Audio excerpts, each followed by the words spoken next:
The year is 1177.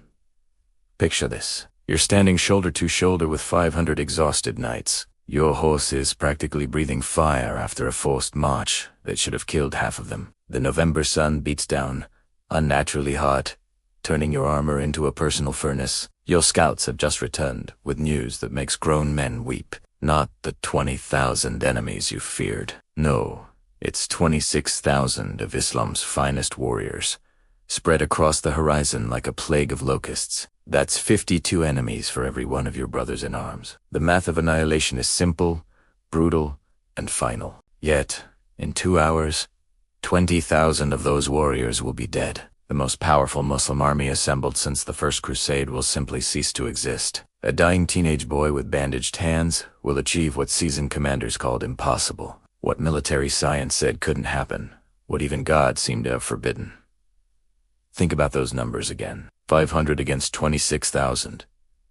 The fate of Christian civilization in the Holy Land, perhaps in Europe itself, hangs by a thread so thin it's invisible. By sunset, that thread will become an iron chain. I'm about to reveal 3 things that'll change how you see medieval warfare forever. First, the tactical mistake Saladin made that no historian predicted. Second, why elite Mamluk warriors who'd never known defeat fled on racing camels. And third, the moment when Baldwin IV, a leper king who couldn't feel his own hands, raised a sword it should have been impossible for him to grip, and changed history. But here's what the chronicles don't tell you about that morning. Baldwin IV wasn't supposed to be alive, much less leading an army. Leprosy had been eating away at his body since childhood. BDC says his hands were so damaged they needed to be wrapped in silk bandages, just to prevent them from falling apart. His face, hidden behind a silver mask, concealed features so ravaged that courtiers couldn't look at him without flinching. Physicians had given him months to live 3 years ago. Every morning he woke up was a medical impossibility. Every time he mounted a horse was an act of will that defied physical reality.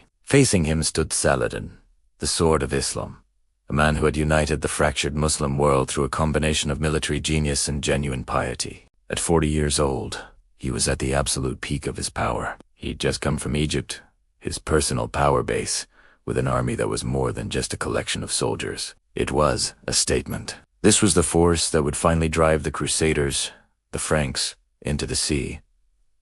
Saladin's plan was flawless, or so he thought. He knew the main Crusader army was far to the north, near Syria. He believed the kingdom of Jerusalem was undefended, its teenage king dying in the capital. His invasion route was designed to bypass the few Crusader fortresses and strike directly at the heart. Jerusalem itself. He was so confident of victory that he allowed his massive army to spread out, to forage and plunder the rich coastal farmlands. His supply lines were long, his formations were loose, and his scouts were lazy.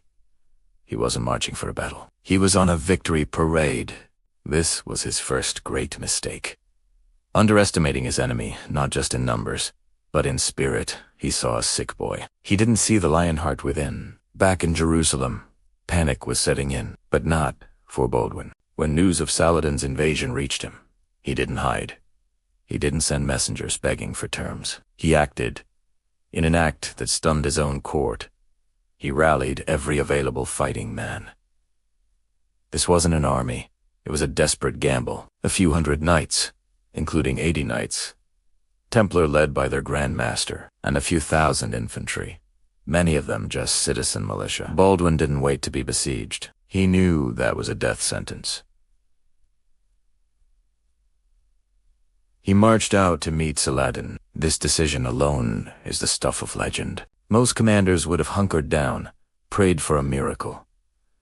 Baldwin decided to asterisk. He led his tiny force on a flanking march, a desperate race along the coast to intercept Saladin's sprawling army before it could reach Jerusalem. They marched light and they marched fast, pushing themselves and their horses to the absolute limit. They found Saladin's army near a hill called Mun. The Muslim force was completely unprepared. They were scattered, many of their horses unsaddled. They saw this tiny Christian force appear on the dunes and thought it was just a small scouting party. Confusion, then arrogance, rippled through their ranks. Saladin's elite Mamluk bodyguard His personal guard, who were the finest slave soldiers in the world, were at the center, but the rest of the army was a disorganized mess. This was Saladin's second, and most critical, mistake. He allowed his army to be caught in marching order, completely vulnerable to a sudden, concentrated attack. This is the moment. The sun is low, casting long shadows.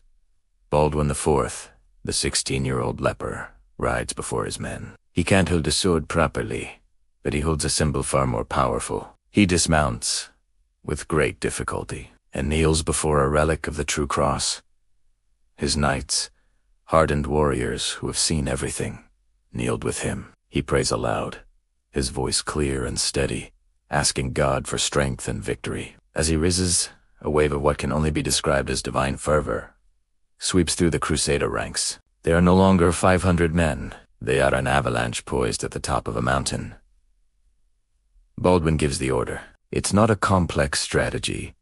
It is pure, concentrated violence. The 80 Knights Templar on the right flank are unleashed. The Templars were the special forces of their day, a brotherhood of warrior monks who had sworn an oath to die rather than retreat. They didn't just charge. They erupted. They smashed into the left wing of Saladin's army like a thunderbolt, shattering formations that were never meant to receive a heavy cavalry charge. At the same time, Baldwin himself leads the main body of knights straight at the heart of the enemy army, directly at Saladin and his Mamluk bodyguard. Imagine the sight. A boy king, his face a silver mask, his bandaged hands somehow holding the reins, leading a wedge of steel and fury. They weren't aiming for the flanks. They were decapitating the snake. The psychological shock was immense. Saladin's army, which had expected to pick off a few stray knights, suddenly found itself being torn apart from the inside. The Mamluks, who had never known defeat, fought with incredible bravery. But they were fighting against a force of nature. The Crusader charge had momentum, weight, and a fanatical fury that was terrifying to behold. It was like a tidal wave hitting a sandcastle. This is where we see the third incredible element, the flight of the Mamluks. These men were legendary, but when their lines buckled, when they saw Frankish knights breaking through, and when they saw their own sultan in danger of being captured or killed, they did the unthinkable.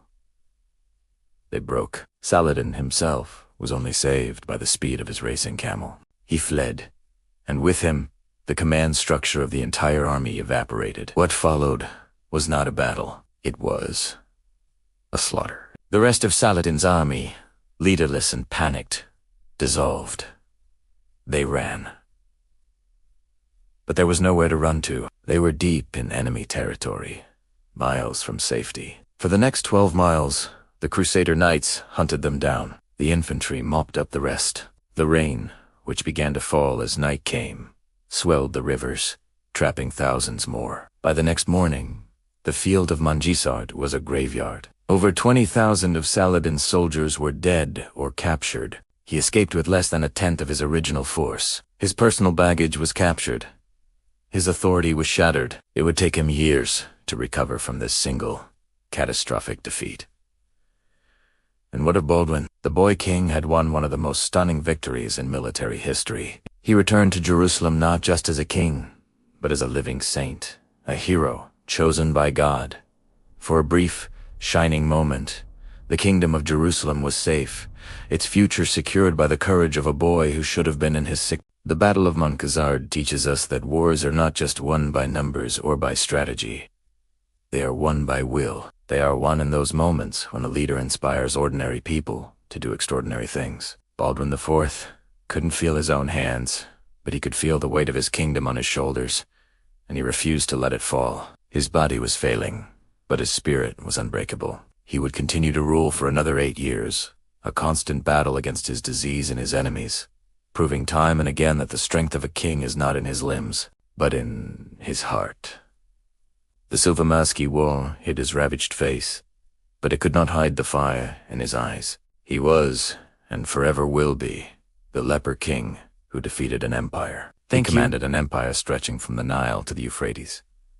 His treasury held the wealth of Egypt. His armies had crushed every Christian force sent against them. His reputation alone had caused entire garrisons to surrender without firing a single arrow. This was Saladin, the Sultan of Egypt and Syria. And in the year 1177, his shadow loomed large over the tiny Crusader kingdom of Jerusalem. The man who stood against him was a boy, a king afflicted by a terrible disease, Baldwin IV, known to history as the Leper King. And this wasn't even his main force. This was just a fraction of his power, a vanguard sent to snuff out the flickering candle of the Crusader state. Inside Jerusalem's throne room, the war council had devolved into barely controlled panic. Baldwin, the fading king, had to be carried in on a litter.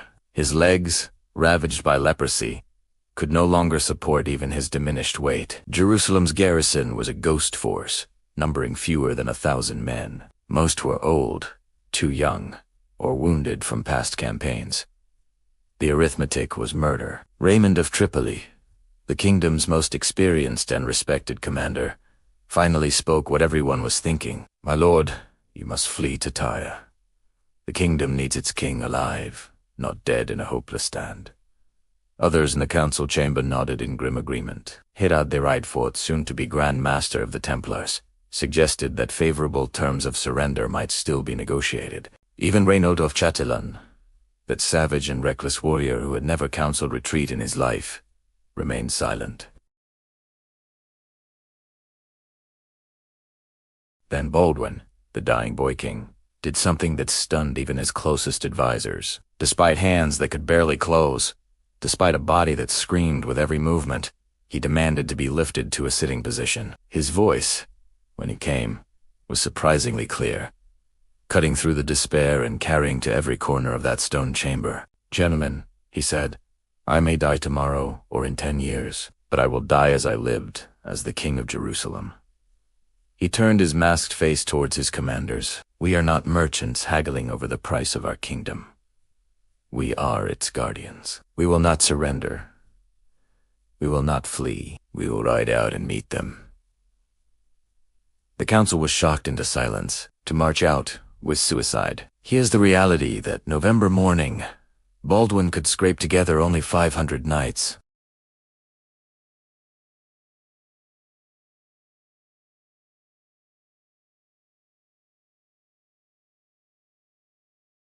Supporting them were barely 3,000 infantry, many of them local levies armed with little more than farm tools and desperate courage. The plan was insane. Yet, inspired by their king's iron will, the commanders agreed.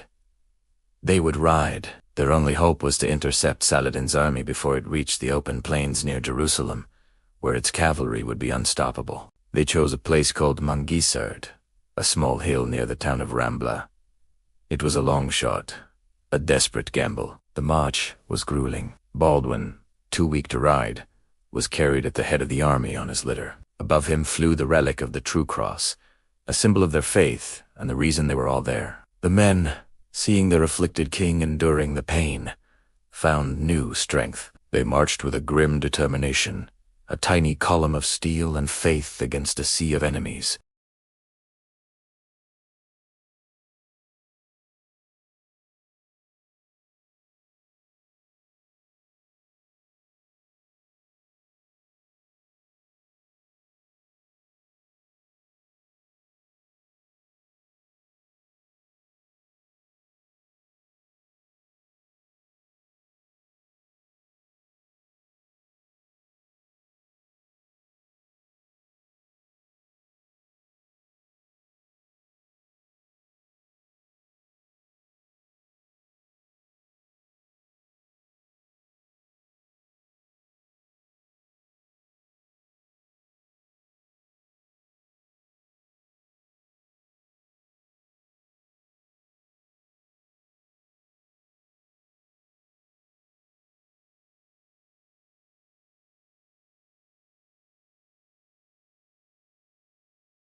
Knights, Templars, and foot soldiers alike were filled with a righteous fury.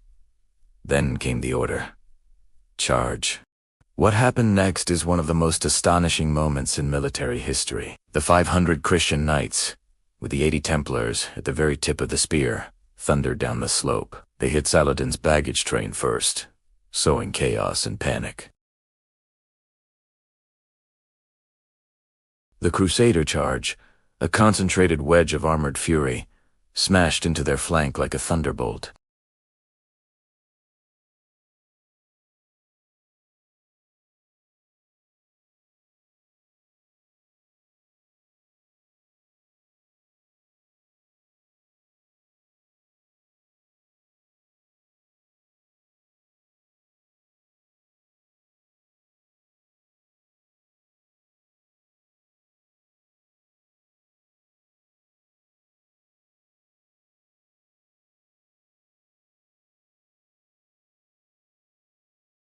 He fled, reportedly on a racing camel, with only a handful of his followers.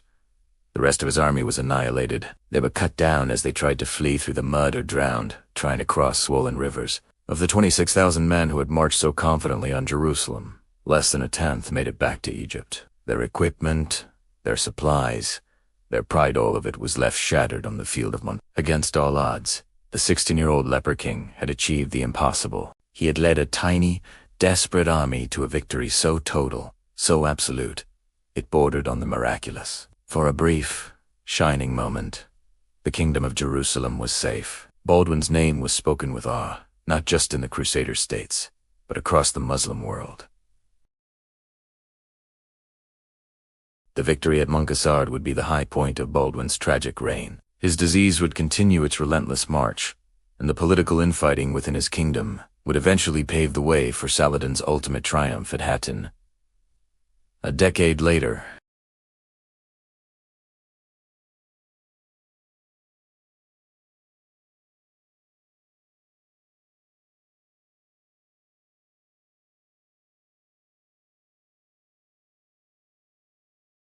the Sultan himself had brought his entire treasury, not just for a battle, but for a full-scale occupation.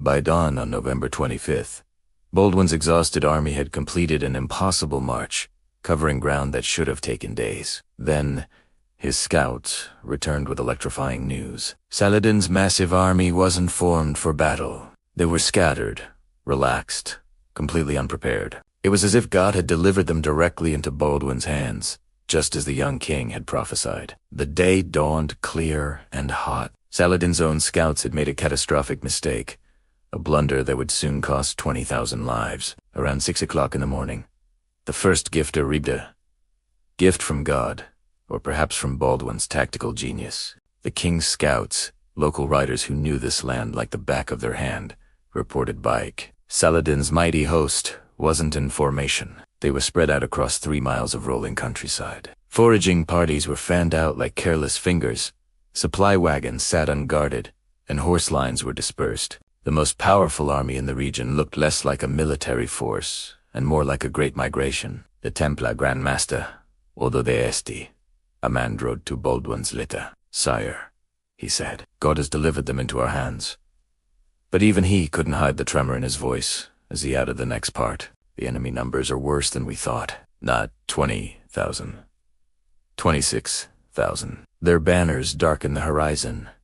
Hearing this, some knights openly wept. Others fell to their knees in prayer. The odds had just jumped to 52-1. The math had become even more impossible. It wasn't until 11 a.m. that Saladin received his first warning. Dust clouds to the north, moving fast. His initial reaction, as recorded by the historian Ibn al-Athir, was complete disbelief. His scouts had confirmed Jerusalem's walls were barely manned. Baldwin wouldn't dare leave the city's protection. It had to be a small scouting party, maybe just raiders trying to harass his supply lines. He sent a few squadrons to investigate. Nothing more. This overconfidence would haunt him for the rest of his life. By noon, the terrible truth became undeniable. Crusader banners appeared on the ridgeline, not just small scout pennants, but the great war standards. The blood-red cross of the Templars, the golden crosses of Jerusalem, and the personal banner of King Baldwin IV himself. Saladin's scattered forces began a frantic scramble to reform their lines. But 3 miles is an eternity when your enemy is already formed and ready for battle. Commands in Arabic, Turkish, and Kurdish crashed into one another as officers tried to organize the chaos. This is where legend meets reality. Military logic demanded that Baldwin wait. Let Saladin organize his forces, then retreat to defensible ground. Draw them into prepared positions. Use the terrain to his advantage. Every manual of war, every historical precedent said the same thing. Never charge a superior force on open ground. Never attack when you're so catastrophically outnumbered. Never gamble everything on a single, desperate moment.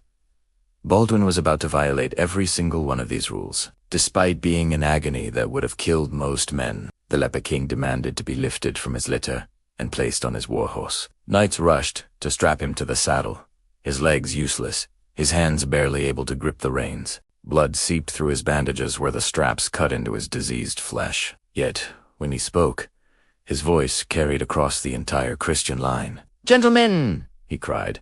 David faced Goliath. "With faith, we faced 26,000 with God." The Muslim army's reaction tells you everything you need to know about their shock. Elite Mamluks, warriors who had faced Byzantine cataphracts and Nubian cavalry without flinching, simply froze. For precious seconds, they couldn't process what they were seeing. 500 knights forming a charge against 26,000 wasn't warfare. It was mass suicide. Saladin himself, watching from his command post, reportedly dropped his golden mace. The greatest military commander of the age couldn't comprehend the insanity unfolding before him. Then, Baldwin noticed something Saladin had missed. The seemingly flat plains were cut by a series of ravines, invisible from a distance, but deadly traps for fleeing cavalry. What looked like open ground was actually a natural killing field, terrain that would funnel retreating men into channels of death. The young king's keen eye had recognized what Saladin's vast experience had overlooked. "Madness," Saladin whispered, then louder to his panicking officers. "Form lines.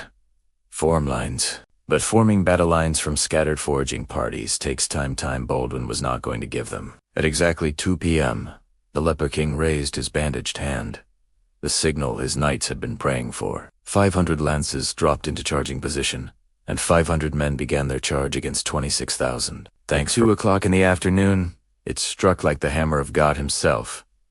The Templar wedge, just 80 knights formed into a human spear, smashing into the half-formed Muslim center at a full gallop. In those first few seconds, 300 of Saladin's Mamluks simply ceased to exist, crushed under iron-shod hooves, or transfixed by 12-foot ashwood lances, but punched through mail and flesh like parchment. Instead of wheeling away after the charge, which was standard cavalry doctrine, the Templars did the unthinkable. They kept going, driving deeper and deeper into the Muslim ranks like a blade seeking a heart. Behind them, King Baldwin's 420 secular knights struck in a second wave, exploiting the gaping hole torn by the warrior monks. This charge covered 300 yards in less than a minute. 500 ironclad horsemen moving like a single, unstoppable avalanche. Their battle cry of Deus, Volt God wills it, drowned out the desperate orders of the Muslim commanders. At 500 yards, the Muslim arrows began to fall like rain. Knights fell,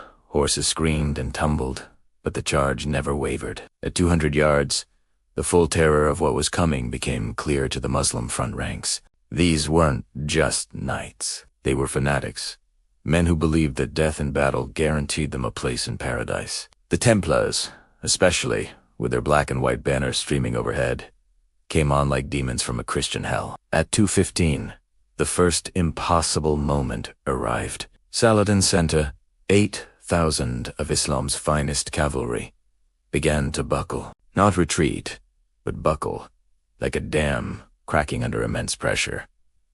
The Muslim commanders couldn't believe their eyes. How could 500 exhausted knights be pushing back 16 times their number?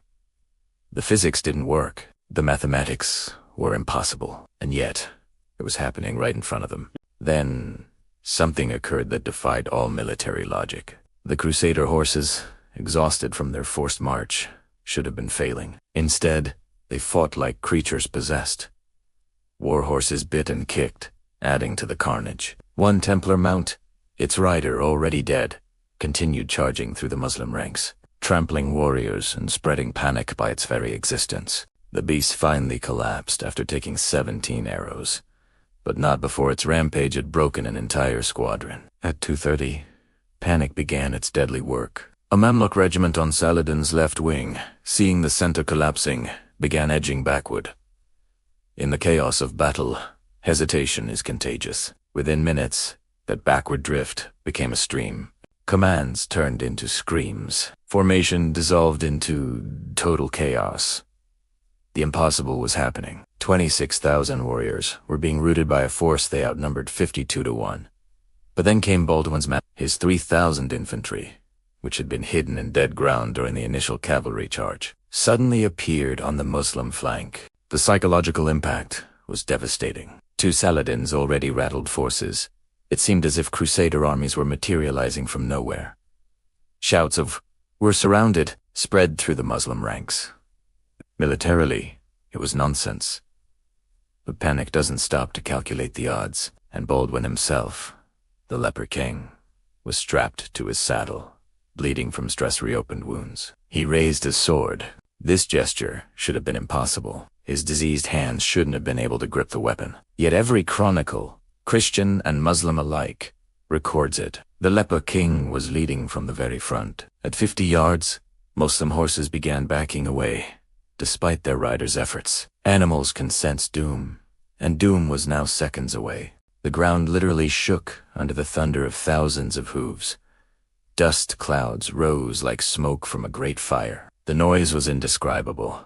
Thunder mixed with war cries in 3 languages. The clash of weapons being readied, and prayers screamed to 2 different gods. 2:45 marked the moment when the battle became a massacre. As the Muslim forces tried to flee, they discovered Baldwin's tactical genius. The ravines that looked like escape routes became death traps. The knights pursued the fleeing Muslims straight into these natural killing grounds, where there was no room to maneuver and no escape.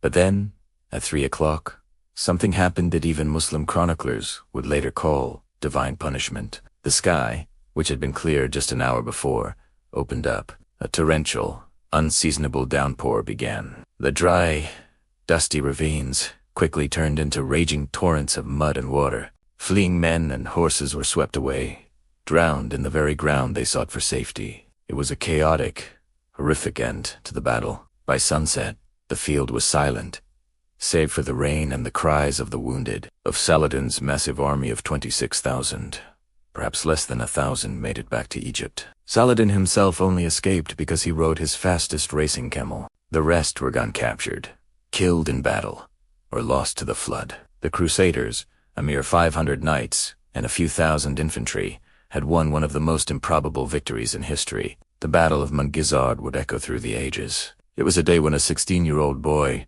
ravaged by leprosy, led a tiny army against an empire and won. It was a day defined by a suicidal charge, tactical brilliance, and what many believed to be an act of God.